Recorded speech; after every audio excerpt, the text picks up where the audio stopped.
Salam aleykum. Deməli, kalium üstəgəl su. Əmələ gəlir kalium hidroksid üstəgəl 0,5 mol hidrogen. Kalium hidrid üstəgəl su. Əmələ gəlir kalium hidroksid hidrogen. Burada deməli görürsünüz ki, kalium və kalium hidriddən ibarət 138 qram qarışığın üzərinə x qram su əlavə etdikdə tərkibində 3,5 mol kalium hidroksid olan 25% məhlul alındı. Yəni həll olan burada kalium hidroksiddir.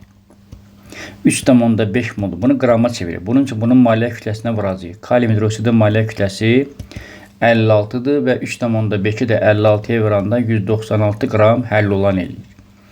Və 25% məhlul aldım. Bu zaman həll olanı yuxarıya yazacağım, 100-ə vuracağım. Aşağıda həll olanla son məhuldakı suyun kütləsi.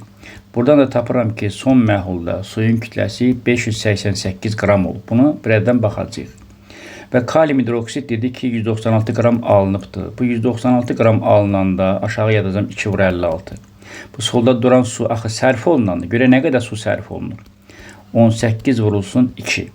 Buradan biz tapaq ki, su nə qədər sərf olunur və tapıram ki, bu zaman 63 qram su sərf olunur. Mən x qram su əlavə edilmişdi. Bu zaman x qram su əlavə ediləndə buranı 63 qram su tərk elədi. Yəni x qram suyu gətirirlər məhlul yaratmaq üçün.